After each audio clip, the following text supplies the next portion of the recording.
hosted by Steve Hickson with co-hosts John Stanberry and Franklin Chansey. This is Backfire. Good Wednesday morning. You are listening to Backfire. This is Daniel Brantley in place of Steve Hickson, who has taken the opportunity to take Veterans Day off as a veteran, here with John and Franklin. Good morning, gentlemen. Good morning. Doing just fine, and happy Veterans Day to all of our veterans out there. And John, I believe you have some public information you'd like to share. Well, now you caught me a little off guard, so I just wanted to kind of go through a couple of things to make sure we realize all that our veterans have done for us. There are 19.3 million U.S. veterans living today. Roughly half are 65 or older, and nearly 2 million are under the age of 35.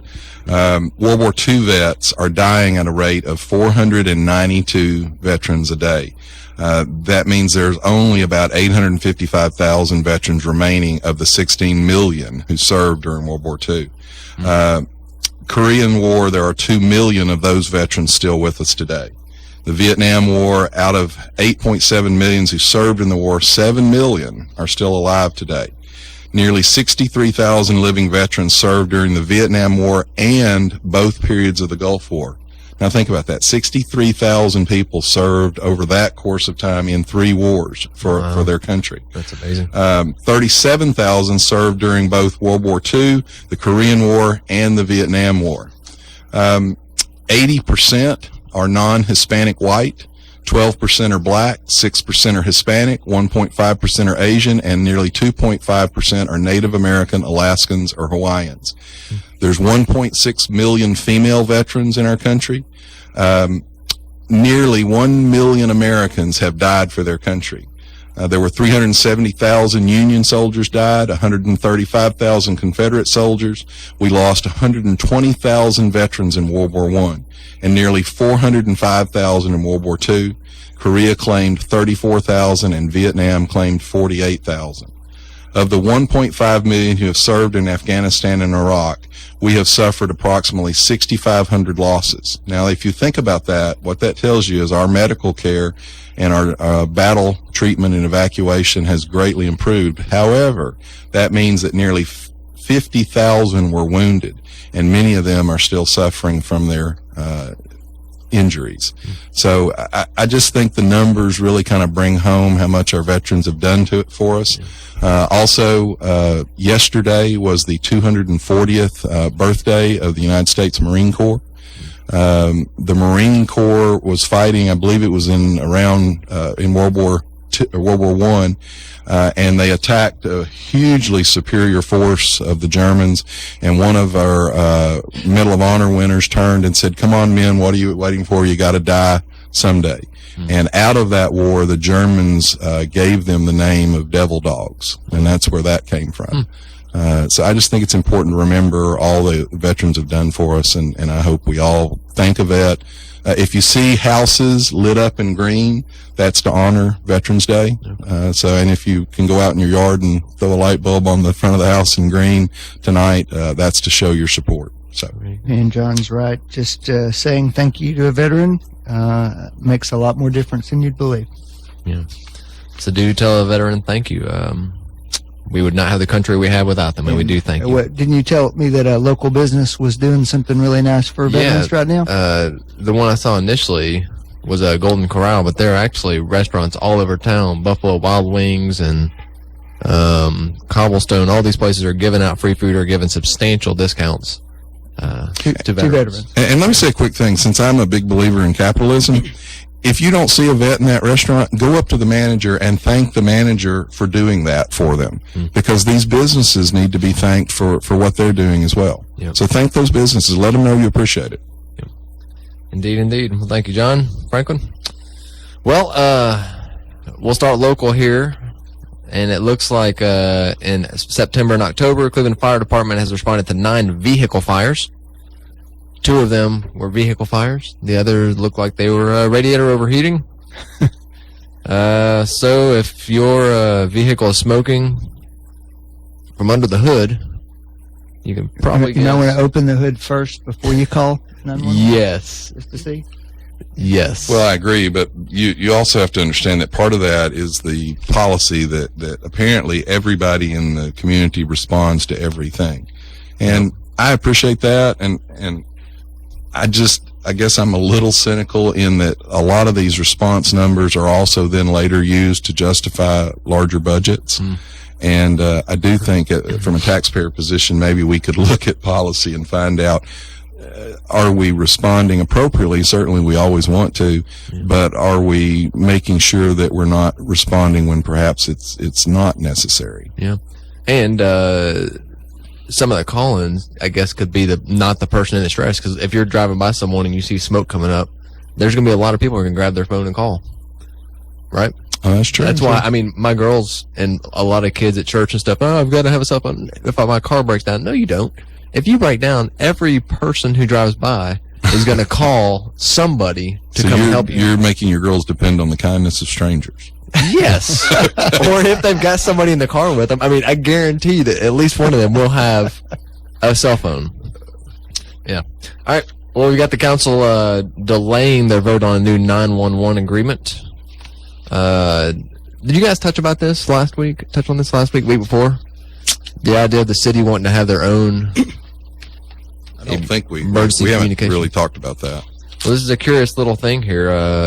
It looks like George Poe is kind of pushing for the city to have its own 911 center. Thoughts? I really can't see the advantage. I thought the whole reason we used to have, I remember you called the sheriff or you called the police and you went directly to the police or the sheriff. The whole point of the 911 system was to have a unified, collected position for all calls. And to get the most efficient response to a emergency call from the correct source. It's hard for me to understand the appeal of that. I don't know. It does seem like they would put you in touch with the closest agency that could get your emergency solved in an emergent manner.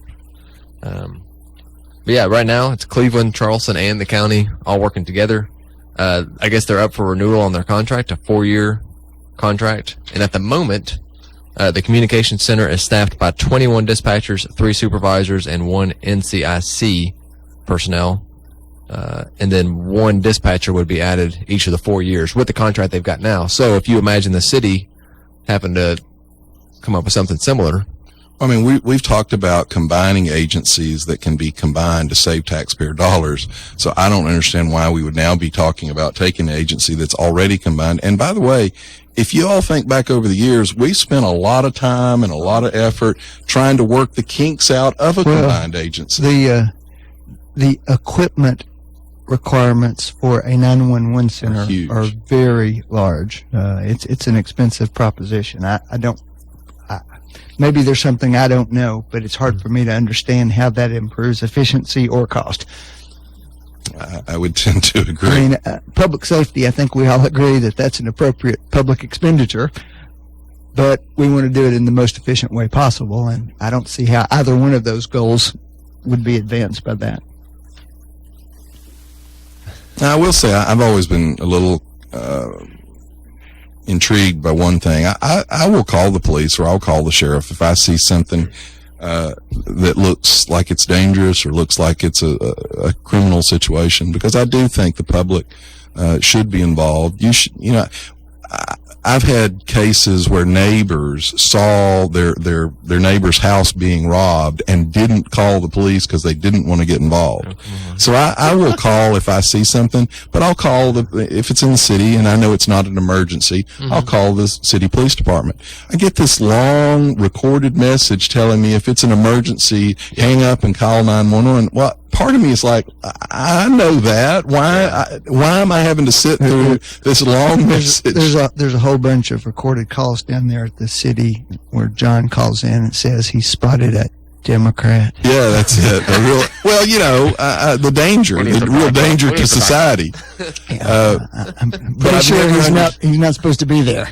You listen to a long message and it goes through what you should do if it's a real emergency. So I don't know. I guess apparently we think that the public's not able to figure that out. But then when you listen to some of the 911 calls that do get made about the McDonald's won't give me my chicken fingers, maybe we don't understand what a real emergency is. Maybe not, but it's a shame that this is going to possibly, that it's being debated, I guess, because it says that this is often regarded by public officials as, quote, the pinnacle of cooperation between the three governments. And, it ought to be the one thing one would assume that they're 100% agreement on. So, yeah. Responding to the citizens' emergency needs. yeah. But people would think the same thing about, Well, did Commissioner Poe give a reason for why he thought they should split off? I will not support putting more money into it. I think we need to find a way for the city to have its own 911 center. Won't That's that all we've involve got putting here. more money into it? No, not into this 911 center. No, but my point is, Yes, it will. it'll involve a lot more money, I would think. Yeah, it almost sounds like a fire truck debate we had recently. Okay. Well, speaking of the county, they're talking about crowded jails. Commissioner Yarber, Vice Chairman Yarber, is trying to get everyone to reduce recidivism in Bradley County. He says the juvenile system's done a pretty good job. They've put some new programs in, and the number of juveniles on probation has dropped by half. It went from 250 to 120, which is pretty impressive. Now, this is according to Jeff Yarber, but I suspect he knows what he's talking about. This is kind of his world, was for a long time. And right now, they've already got overcrowding at the jail and 7,000 outstanding warrants. The jail's built to hold 407 people and more than 7,000 warrants. How does that work? Well, to say 7,000 warrants is not. I guess they weren't Really all incarcerated. Well, Those it's are not all criminal warrants. Well, even if they are, you know, in a particular incident, it's not uncommon for somebody to get charged with 8 crimes. That doesn't mean it's 7,000 different people Gotcha. we're talking about here. Number one, it's difficult for some of us to understand. And I will say this. We have 3 or 4 times the jail capacity we had 15 years ago. Mm. Significant crime has fallen dramatically all over the country and here, and we have significant overcrowding. Yeah. Some of us would say that's because we put too much emphasis on smaller offenses. Mm-hmm. I would bet you that if you looked at those 7,000 warrants, the vast majority of them are for very small things. Mm-hmm. And I'm saying small things aren't important. Now, I'm not saying that at all. But whether that justifies talking about needing more space to incarcerate people is a different question. Yeah.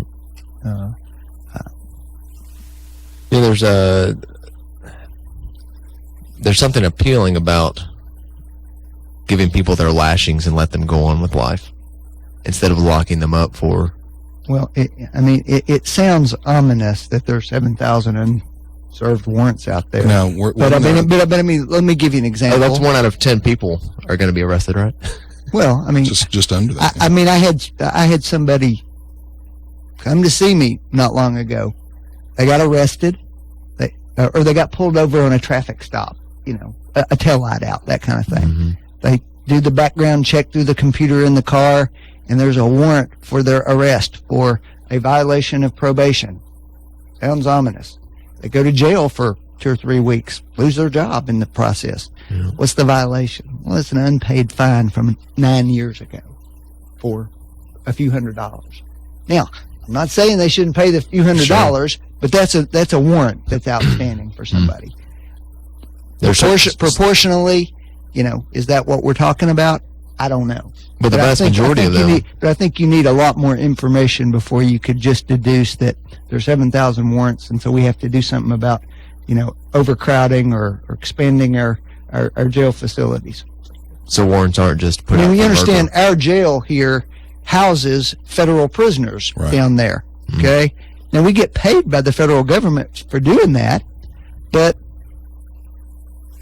Do we have space? The state prisoners are actually where we get hurt, to be honest. In a lot of cases, we have to hold them until they're charged or until they're processed. Convicted.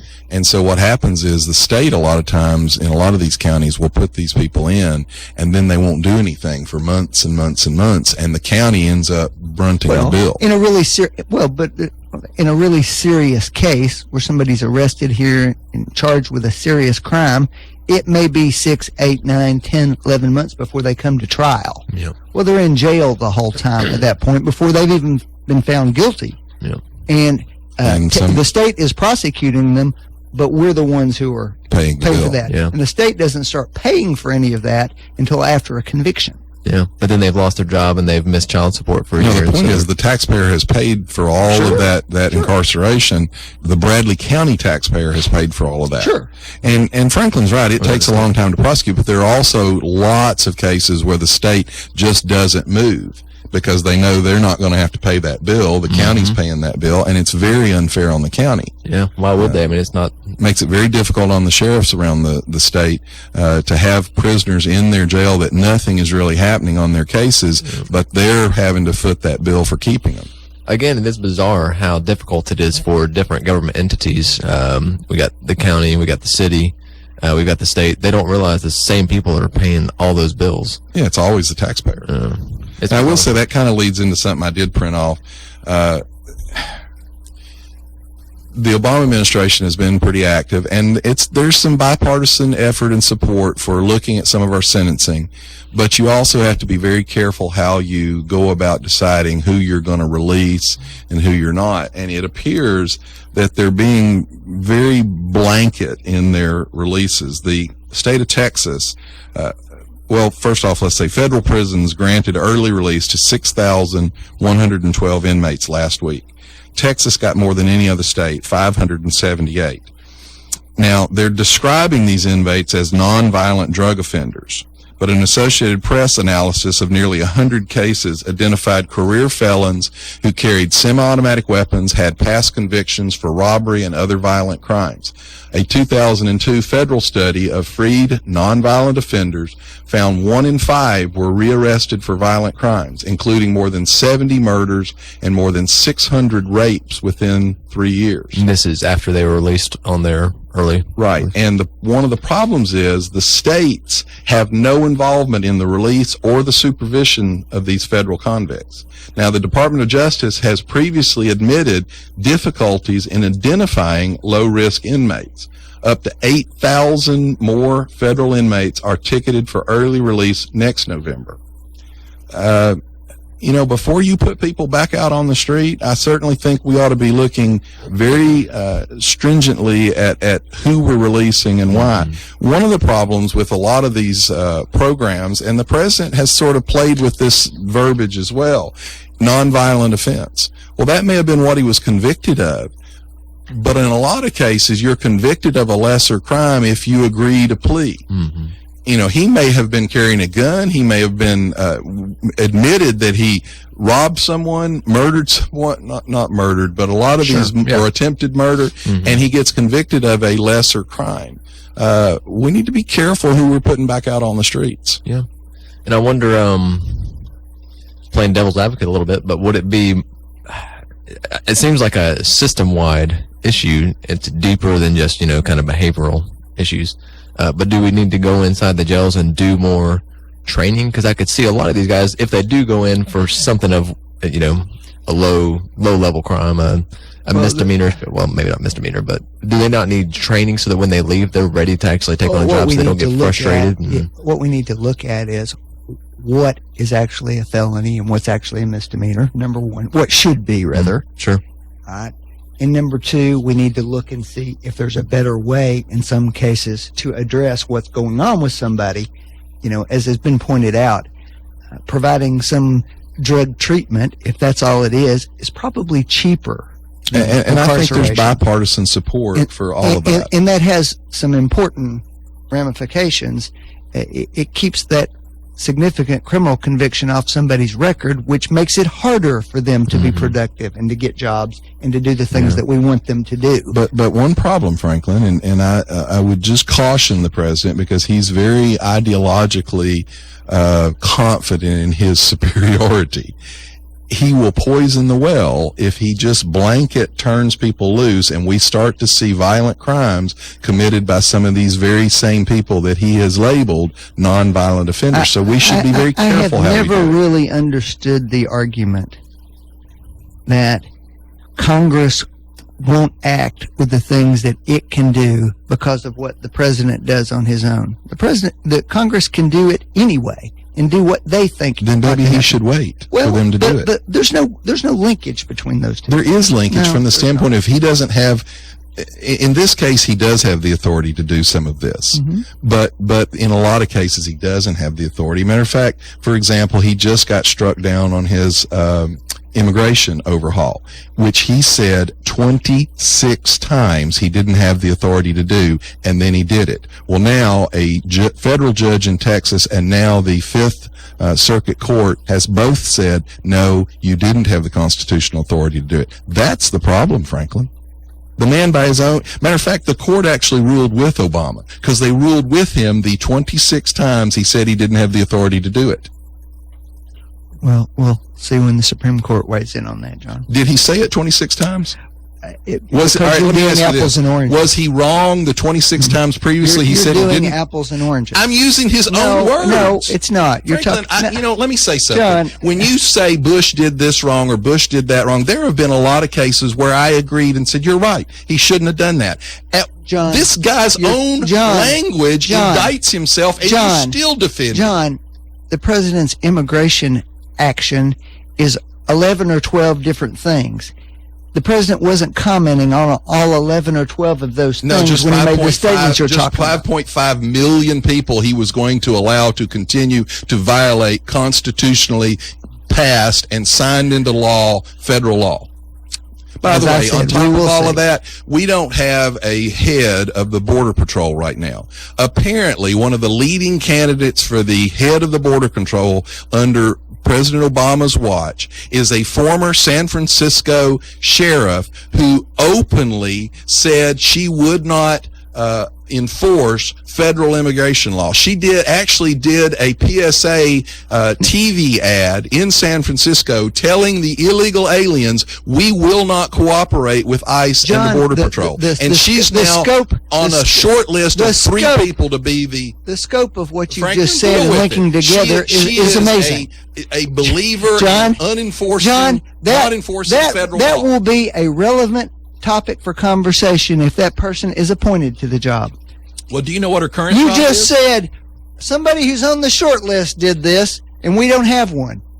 As if those things have something to do with each other. Do you want to hear what her current job is under the Obama administration? No. She is currently the if she gets the job, we'll talk about it. You're right. So let's talk about the job she currently has under President Obama. She is currently the Department of Homeland Security's Assistant Secretary for State and Local Law Enforcement. Now, this is a local sheriff who said, I will not enforce federal law. And she's in charge of state and local law enforcement under the Homeland Security Department. I suspect what she's in charge of is interaction and dealing with state and local law enforcement. She openly defied federal law as a local law enforcement officer, and now she's in charge of seeing that other people obey federal law. So that's the job she currently has. Franklin, defend that. I doubt that's exactly what her job is, John. She is Department of Homeland Assistant Secretary for State and Local Law Enforcement. That doesn't tell us what her actual job duties are, does it? You know, Franklin, it is amazing to me that I can read something to you. I can give you her official title. I just gave you her official title. And you said, well, I don't really know if that's true or not. I didn't say that at all. And you know that's not what I said. By the way, folks, her name is Heather Fong. Look her up on YouTube. You can find the advertisement, the TV advertisement she did, assuring, and she actually mentions convicted felons that she will not cooperate to turn you over. Look it up. You can watch her say it with her own words. Heather Fong? Now, Franklin's arguing whether she's on the short list or not. No, I didn't argue that either. Stop putting words in my mouth. You just said it hadn't happened. I just said if she gets the job, you'll have something to talk about. I don't want her to have the job, Franklin. Nobody should want her to have the job. Don't wait until the mistake's made. Fix it before it I'm happens. certain, John, that they're listening to Backfire this morning. Well, anybody out there that's listening, call your senator, call your congressman, tell them you do not want someone who doesn't believe in enforcing the law to be in charge of our own border patrol. By the way, she'll also She's in charge of Border Patrol. Now you've got her applying to be the Border Patrol head. She is that's what I said at the beginning. She is in line to be the next head of the Border Patrol.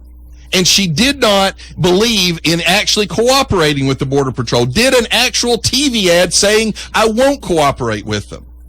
Well, maybe she'll have a different perspective. By the way, she will also, if she gets it, she will be the first head of Border Patrol in its entire history who didn't come from the ranks of the Border Patrol. Oh, she's a total, sure, outsider. Franklin, I did want to say that you offended me by saying that they probably weren't listening because Whoop FM, though only 100 watts, is worldwide via the internet. So if you want to take back what you said. No, I happen to know that the president listens to Fox News every morning. And Well, so this it's not is- likely he was listening to Backfire. And, you know, it's unfortunate for him. I agree. He'd be so much smarter if he listened to us. Well, I could But- fix a lot of problems for him if he'd just listened to me. Amen. And hey, I'm not sure how we got where we got, but I would like to go back for just a moment. We started at the county jail. Yeah, we're going back there. Dan Rawls, commissioner, says until you give these inmates opportunities, they're going to keep coming back over and over. Agree with that. And then Yarber, though, I thought had a very interesting idea, is that we need to look throughout the U.S. to see what kind of programs are working. And that seems that's a reasonable thing to say. it seems like something that we often don't want to do, though. It seems we like to invent the wheel, close our eyes on occasion, and try to figure it out on our own. So kudos to Yarber. Hopefully they'll find something out. Some way to decrease recidivism in the jails. For many reasons. I mean, you've got taxpayers who are paying for it. You have individuals who are wasting their life away in there in a cycle. You've got their families who are stuck dealing with that. Franklin, you look like you're going to say something. No, I'm just listening to you. Well, actually, that's part of the argument for a work camp, to where these people could actually maintain their lives, maintain their job, and still pay their debt to society for nonviolent criminal offenses. Yep. Because they can, now, a big question is how, Franklin, you talked about changing what is considered a felony versus a misdemeanor. How big a process is that? Is that even Requires the state feasible? legislature to act.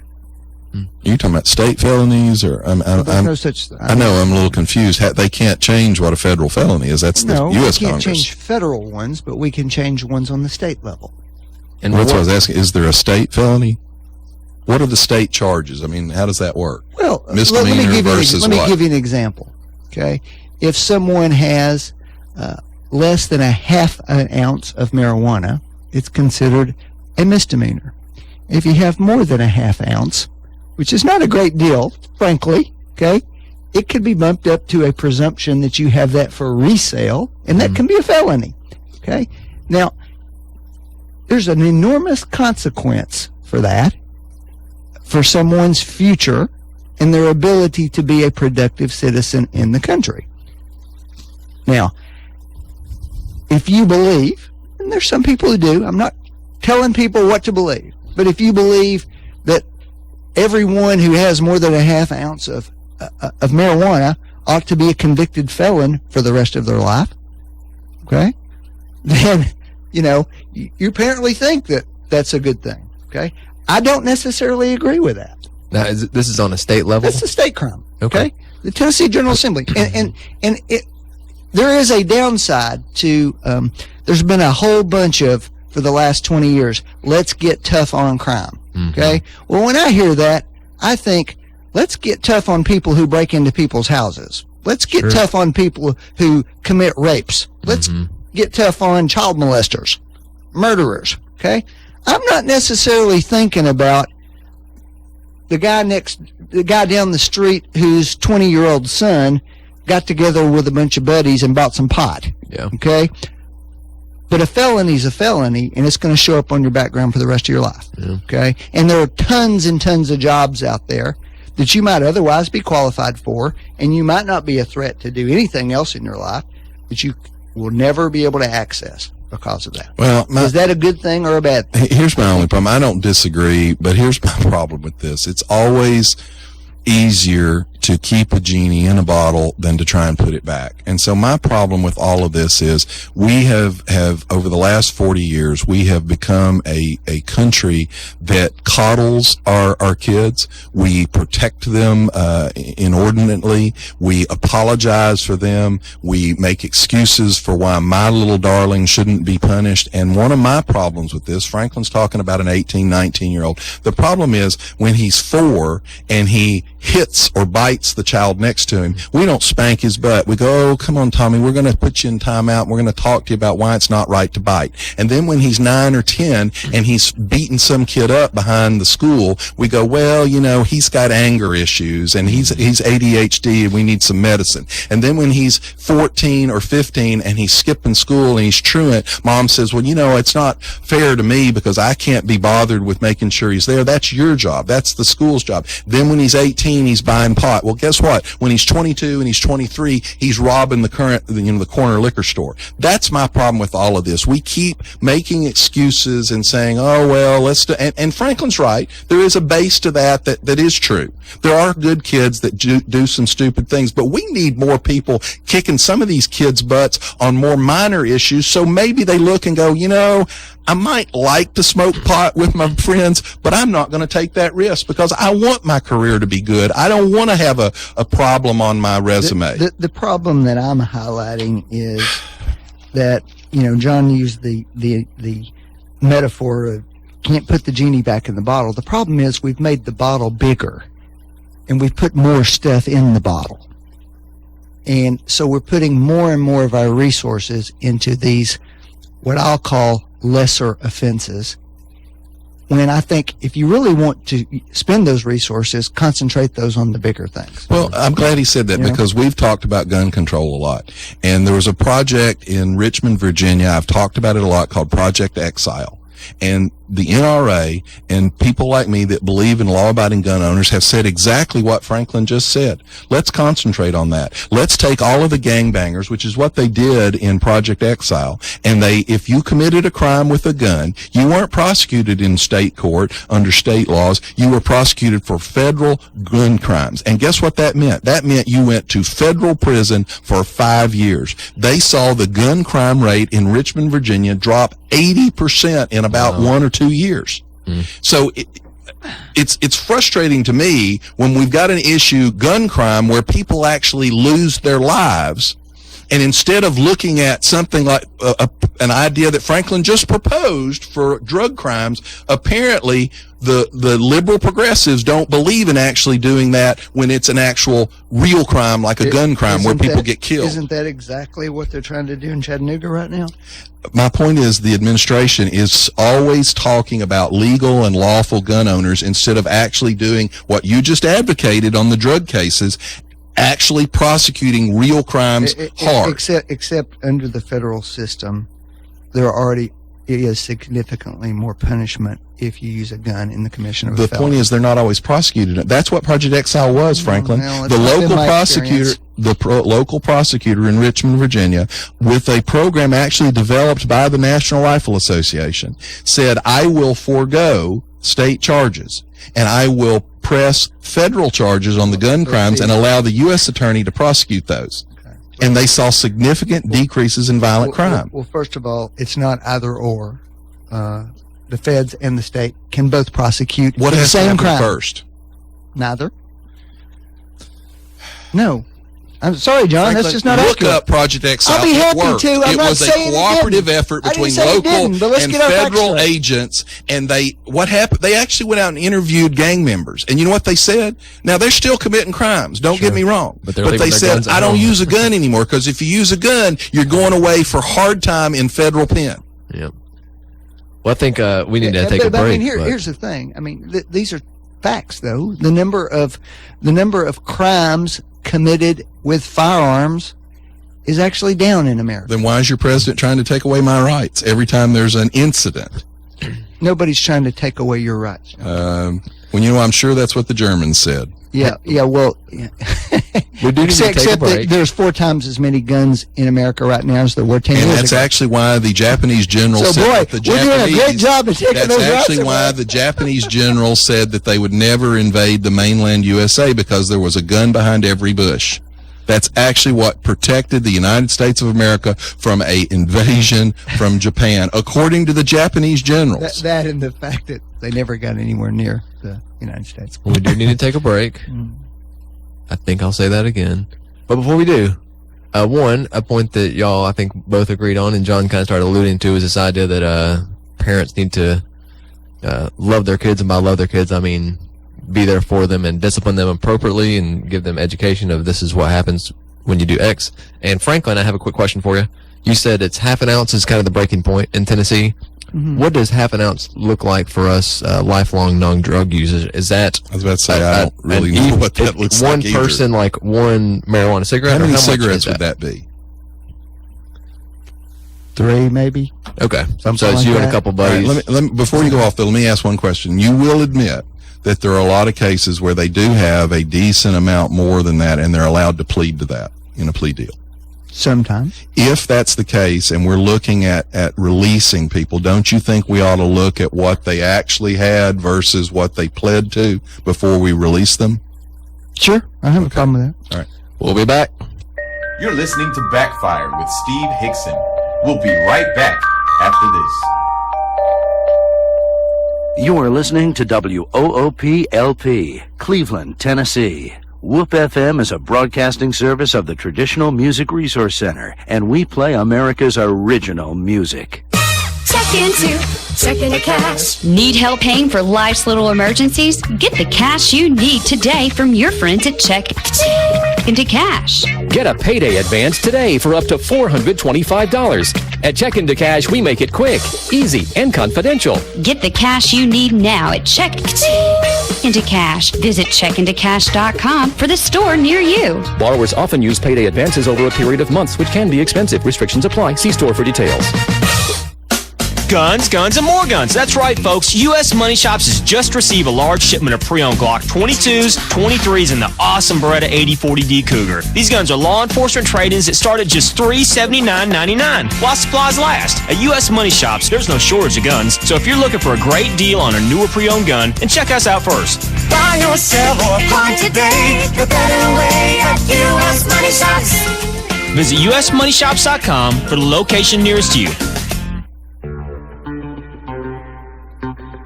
Hey Whoopsters, this is Johnny B. Jonesy, and I'm located at the Check in the Cash off Treasury Drive. That's next to the new Walmart, right between Cato's and the Tanny Company. Come visit me if you're in a financial pinch. We offer products all the way up to $425 on our payday advances, $2,500 on our title loans, and $4,000 on our line of credit.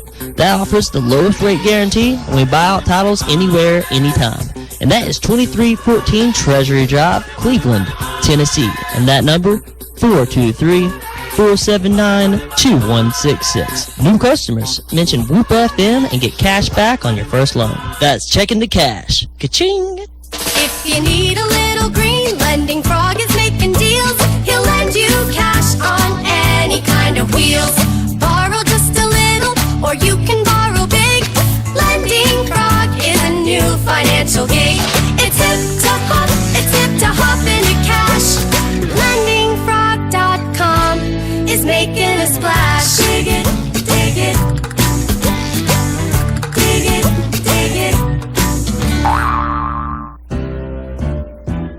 The Bald-Headed Bistro is proud to introduce our first ever Southeastern Chef Series. Over the next 9 months, we will be showcasing chefs from around the country. Join Chef Eric Fulkerson as he combines forces with a new chef each month to bring guests a dining experience they will savor for years to come. Each chef will prepare signature dishes, then entertain guests by describing the delicacy in front of them in a display of pure showmanship. The first ever event will kick off on October 28th with Chef Chris Hall as the guest of honor. Chef Chris Hall from the Local 3 in Buckhead, Atlanta. Get your tickets today. Call today for your reservation at 423-472-6000 or visit our website at baldheadedbistro.com.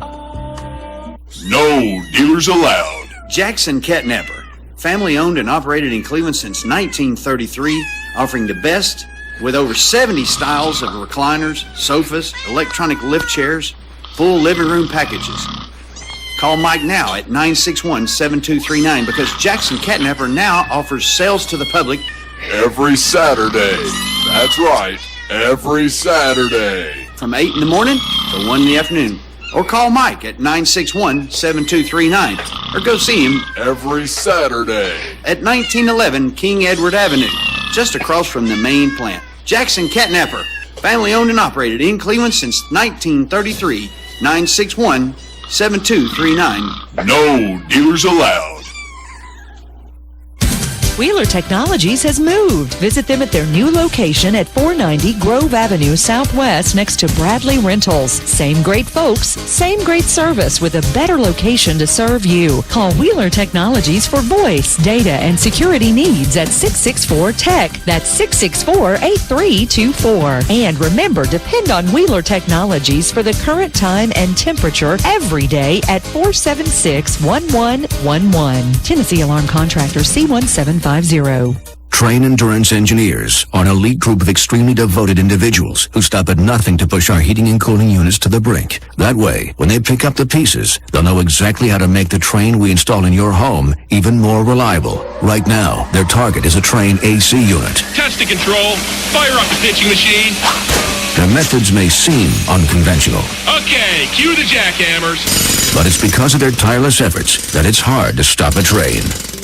When you want an unconventionally efficient heating and air unit that keeps your home right in the comfort zone day in and day out, nothing will do but a Train. To get the best Train service, call your local Train comfort specialist. Mechanical Systems, 336-5739. Keeping you comfortable is Mechanical Systems' only business, and they've been providing high-quality service and installations for more than 30 years. Mechanical Systems, 336-5739. That's 336-5739. It's hard to stop a Train. Really hard. You're listening to Backfire with Steve Hickson on Whoop FM. Call 423-614-5553 to join in on the conversation. Now, back to Backfire. All right, we are back. Round two. Ding, ding. Daniel Brantley here with John and Franklin. Steve, again, is gone for the day. Happy Veterans Day to our veterans. Thank you for your service. And we are going to hop into the debate last night. Winners and losers. What do you think, gents? I'll let John go first on that one. All right, John. Well, I heard a couple of people say they thought Ben Carson won. I probably had a very different view of that. I thought he did fine on actually defending himself on some of what I consider to be pretty unfair attacks, which have actually had to be retracted. A lot of them had to be modified because they were certainly not as honest about what was said and what wasn't said. And now more and more people in his case have actually come forward from his past and verified most of the stories that he said. But having said that, I didn't think he came off as good in the long run because his demeanor is actually very calm, very reassuring, but a lot of times it also leaves you wondering, does he really have a complete grasp on all of these issues? Now, I've said in the past that I am helping Carly Fiorina. I thought she had a really good night. I thought that her, when she kind of got wound up on foreign policy and was able to list off all of the hot spots around the world, the leaders in all of those hot spots, the actual infantry battalions that she would move, the missile installations she would do, I actually thought she sounded very much in command. Now, having said that, the consensus seems to be that Marco Rubio probably came out best. I think he's incredibly good at explaining things and talking things. For probably the most important point here would be, I didn't think Trump.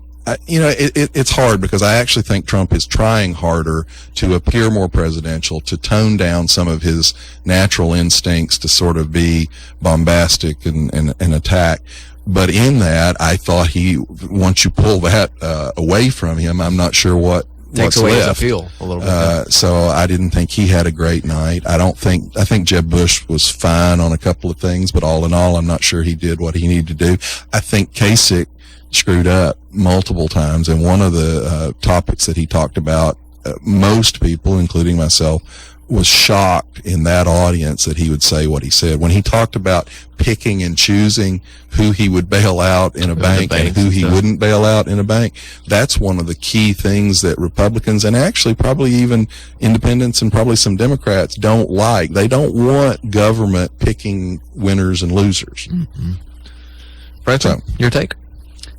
Well, I think that we will know in the next few days if Donald Trump is likely to be the Republican nominee or if his campaign ended last night. Mm. He made a rather curious statement during the debate, and we will see if his support stayed solid or erodes because of it. He said that taxes and wages are too high in this country for us to be competitive with other countries. That's Doughball's boy. And then this morning, I saw him on Morning Joe this morning, and he doubled down on that statement and didn't walk away from it as a misstatement. I think I would have assumed, I heard that too, that it was a mistake. That he said it again this morning on an interview. Right, that he meant mandated minimum wage. No, he wasn't talking about the minimum wage. I agree. He said wages are too high. Now, I have been under the view that his 22 or 23% is the most solid 22 or 23% in the polls, that people who are for him no matter what. We will see if that changes his support. If this time next week he's still at 22 or 23%, then I'll go out on a limb and say I think he's going to win the nomination. Well, here's the problem. There's a difference between who people will answer in a poll 2 or 3 months before an election and who they actually cast their vote for. What I could say is he has consistently been up there for a long period of time, and it's not the flavor of the week. It's been going on for a long period of time. So my question, I'm just giving you my opinion here, agree. Okay? And that is, I would have expected long ago that some of the things he said would have eroded his support, but they didn't. But now, this is something that seems to go to Main Street, which is telling people that their wages are too high. I don't know how that's going to play. Now, we'll see if that affects him or not. If it doesn't, I can't imagine what would affect his numbers down the road. That's okay. Now listen to you. Hold your horses. Right. Ben Carson. John is correct that he has probably put out less had a little spill here, folks. Put out less policy information than any of the other candidates, and has been going more on his personal resume than anything else.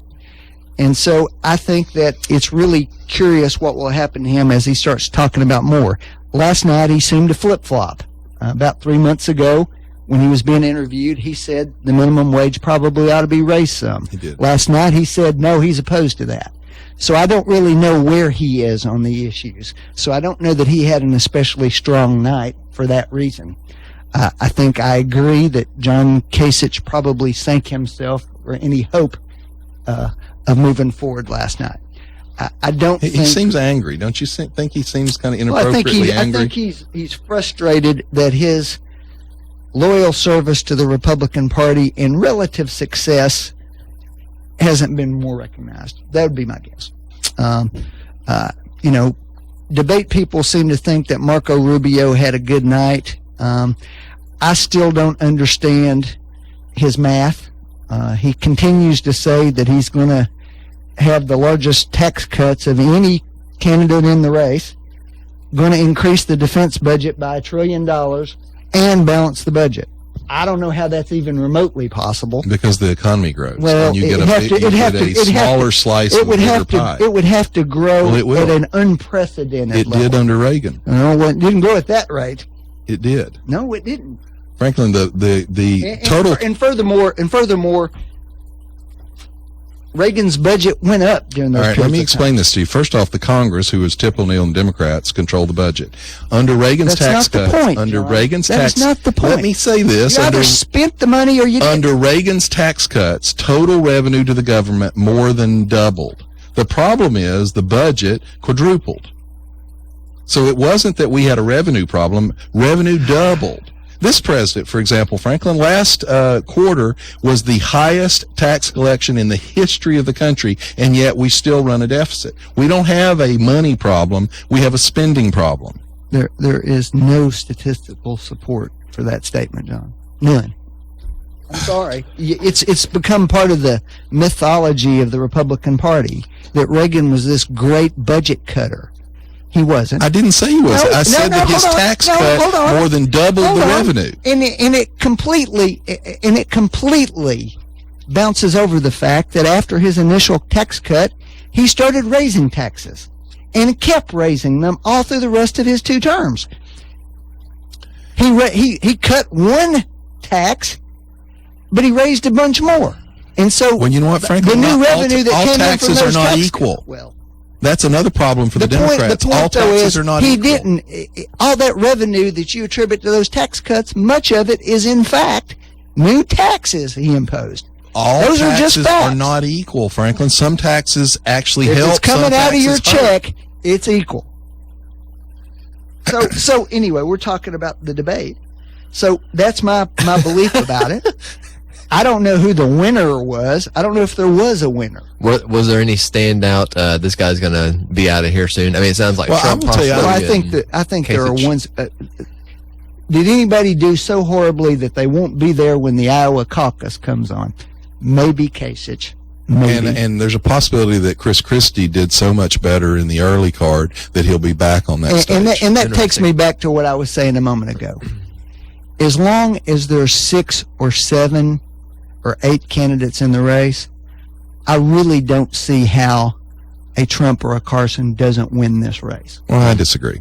I think you'll see people start to congeal around different people. You're going to start to see it winnow down. We still got 3 months before the first voting. You saw in some of the focus groups last night, there in New Hampshire, actually, Luntz had a focus group, and a pretty good number of them came in supporting Ben Carson, and a huge percentage of those people switched, and they switched to Marco Rubio. And Marco Rubio is the one that apparently the Democrats, including Bill Clinton, are most afraid of. Well, I am impressed with Rubio because he has a lot of that cool, calm thing. He's able to explain things very well. He knows his stuff. He's able to put things in terminology that people can follow. I did think that Cruz's comment about immigration was really on point when he said, if we had a whole horde of lawyers or bankers or news people coming across the border taking the news people's jobs, you'd have all kinds of stories about how big of a catastrophe this is. I thought that was actually a very good point that people probably resonated with. Now, Trump, I will say, I'm struck, and maybe I'm very concerned about the international situation that Obama and Hillary have created and left us with. So when I hear Trump say he thinks it's a great thing that Vladimir Putin is in Syria, that disturbs me because it completely misses the bigger point. It's not about whether he's in Syria and whether he may bomb he's actually not bombing ISIS very much. He's mostly bombing the very people we're supposed to be supporting.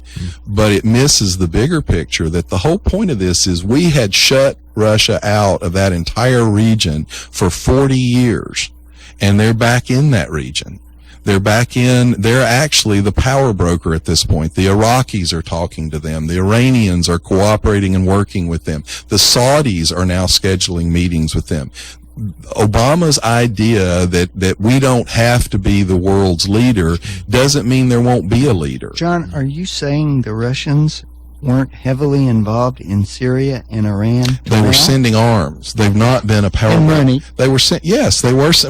We've tried through different embargoes to shut that down. But as far as being a player in the Middle East, no, they've not been a player for 40 years. We ran them out of Egypt in the 1970s. The Soviet Union was their decision to get militarily involved in Afghanistan. Franklin, if you don't understand that the regional powers are not coming to us anymore, they're now going to the Russians for cooperation, for advice. If you don't see that as a danger to the stability of peace in the world, you are blind. I see it as a danger to Russian airliners. By the way, let me give you something, and I will fault the president for this, because we actually have a position in the administration that he has never filled. The Christian population in Iraq has plummeted from 1.5 million in 2003 to a current estimate of 275,000, and could be gone for good within 5 years, according to a government report. Last Christmas was the first time that the bells didn't ring out in the city of Mosul for Christmas in 2,000 years. So there are estimates that in 5 years there will be no Christians in the Middle East. Well, I heard from someone who's have you heard about Voice of the Martyrs? It's an organization that kind of gets people updated of what's going on across the world. I'll look for that online, Voice of the Martyrs. But a fellow from Iran said that he suspects that within our lifetimes that Iran will be a Christian nation. He said the church there is exploding underground still because there's great persecution, but every time a Christian is snuffed out, it's like a dandelion, right? The seeds just scatter, and so it's very interesting. It's an interesting thing that Iran has the highest percentage of individuals who were educated in the West of any Middle Eastern country. Interesting. That could. And although there is certainly the more fundamental Muslim groups that are obviously significantly in control of the government, in terms of the population, that's not at all clear. And they have an extraordinarily, unusually younger population than most of the Middle Eastern countries. And so the younger groups are populated to a great extent with people who've had much more secular educations. And that's one of the reasons why there are a number of people, obviously there's a debate, but a number of people in foreign policy circles who thinks there's real opportunities over the next 10 to 15 to 20 years to remake the relationship between the U.S., the West, and Iran, because younger people who have been educated don't tend to look at the world the same way as the less educated folks. That is absolutely true. The only problem with that is people like the president will throw things like that around and go, see, that's encouraging. Well, that's assuming that the people in charge don't slaughter those people, because the vast majority of people in North Korea don't like what their government's doing. They don't like the way they're living. But guess what? The government is a homicidal maniac government that will kill any dissenter.